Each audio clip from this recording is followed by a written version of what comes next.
Hello. Well, Roy here again. I had something absolutely fantastic and perfect happen today. It's too perfect to pass up, to truly give you an example of what it is to be INFJ. It's absolutely perfect.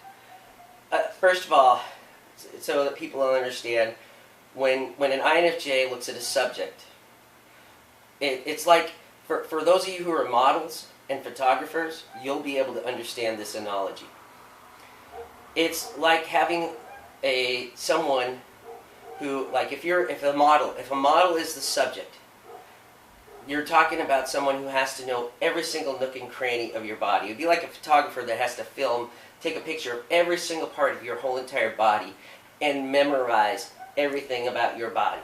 Everything. And from every single angle until you know that person's body flawlessly. Then you have to know the person's thoughts, feelings, their whole entire life story, how they think, everything about them. You have to know. You're totally compulsed to know everything. So just like any other subject that comes along in your life, you have to know everything about it until you're satisfied that you know everything about it. That's why, like I was saying about people, like, you can't lie to an INFJ. It's because we've memorized everything about you. We have contemplated you more than your own parents have ever contemplated you. Because that's all we do. When you're the subject, it's 24/7, 7 days a week. We are concentrating, thinking about nothing else but you. And we have you memorized. Everything about you. We do not stop until we are satisfied, or like I said, your mind is satisfied that you do know everything. So, moving on. I've been doing those songs. I had those songs that I've been wanting to do. Now, here's the other thing, is because my concentration goes. I can't sit there and concentrate on something over and over and over again like that and still remain, and not eventually become bored of it. So what happens is I don't play. So I've only played the songs, well, I played them 5 times now, okay? The first time, like I said, it was shaky. I had some things to work out. Well, the second and third time I had problems. Had problems because my fingers were killing me. But again, my calluses are already back on the tips of my fingers already because, hey, that's what INFJs do. we won't stop until we get what we want. So what you end up with is I sit down and do a performance for the camera today. And literally, I do an absolute perfect performance. I'm going to be putting up the video. It's perfect. Not one single mistake, and I do the whole entire set list. My 4th time playing the songs. And I haven't played these songs in, probably 2 years, year and a half. Something like that, year and a half. Haven't played them. And by 4th time, it's perfect. Perfection. I do a perfect performance. The only mistake that happens is at one point in time, while I'm playing, I knock the camera over. Now, I pick the camera up. Now, the thing is that this is a perfect performance, but it runs longer than what the camera can actually record. My camera only records 29 minutes and, I think, 50 seconds. So, I go over. But I don't know this. So when I pick that camera up, I am so focused, and you'll notice this, even in the video, I am so focused that I pick up, I can't remember, I said something, and I had to fix the camera to hold it so it would stay in place.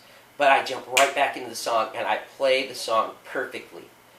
No, just totally flawless. Okay, I get to the end of the video. Now, I don't realize until later on that the camera has run out of time. And that's all that happened. That's it. But I picked up that camera. So when I notice that the camera isn't recording, suddenly it's my fault because I probably pushed the button and stopped the camera. And now I'm fucking pissed at myself. And that perfectionist side of the INFJ comes into focus. Now you have, and when your perfectionist side kicks in, a mistake that somebody else can make that you can go, oh, that's okay, it's alright, it's okay, it's fine. You have this voice in your head that goes, you stupid asshole, you dumb motherfucker, what is your IQ, 2? Is that it? Are you that fucking dumb? What the fuck is your problem? Get up and do it again. Get up. But my fingers hurt. Get up, you whiny little asshole, and do it. But my fingers are bleeding. fuck you, what are you, some kind of a pussy? Get up and do it again. And that's how your mind is. That's why I like when I said the thing about doing something that you feel guilty about. Because, hey, you know, you can come up with an excuse for why something happens and you can forgive yourself eventually. But if you do something that you're really guilty about, you end up under a barrage of abuse that's unbelievable. Because it's your own mind that attacks you. It would be like the soldiers in World War I that used to scream about the fact that the shelling comes and it comes and it comes and it doesn't stop. It's day and night and it never ends. And they sit there going nuts. And that's what you do to yourself because you're a perfectionist. And then what makes it worse is because the fact is that because you can't hold your focus, because once you've been focusing for so long, you are bored. You are bored with the subject. You're bored with the songs. You can't play them again.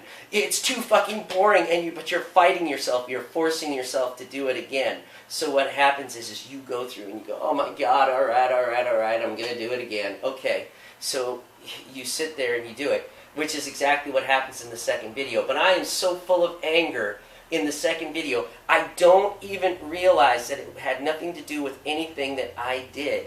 It was just simply the camera turning off. So what happens? I'm abusing myself already.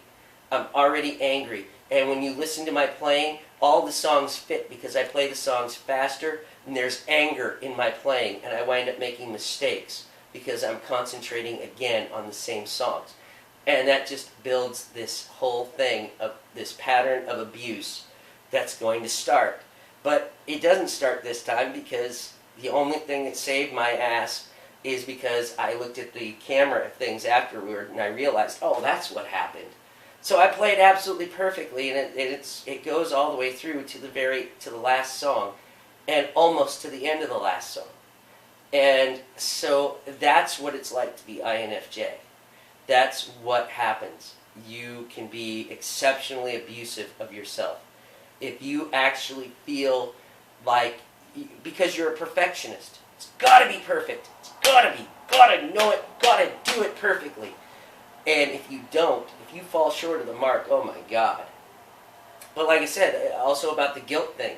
See, when you do something wrong, it's the same thing because, oh my God, that self-hatred will come in on you and it will sweep down on you in seconds. And it is relentless and non-stop. And then, to make matters worse, you know, you're sitting here and you are so filled full of hate and loathing for yourself at that point. Whereas somebody else can be totally depressed and sad and can kill themselves, an INFJ can do it straight out of pure spite and anger of self-hate and abuse at themselves. So the other hand side is if somebody accuses you of doing something that you didn't do and you're innocent, that same amount of hate and rage can instantly turn back on that person. Because, my God, how dare you accuse me of anything. Because there ain't nothing on earth. If I'm guilty, there's no punishment you can give me that's worse than what I'll do to myself. Or be willing to do to myself. But if you accuse me of something that I'm innocent of, all of that same hate, anger, and rage that I'm willing to put myself through is going to focus right back at you. And that is the way that it is. That's how it is to be INFJ. So, there you go. The lesson for the day. Enjoy the videos, especially the first ones, because it's absolutely perfect. Flawless.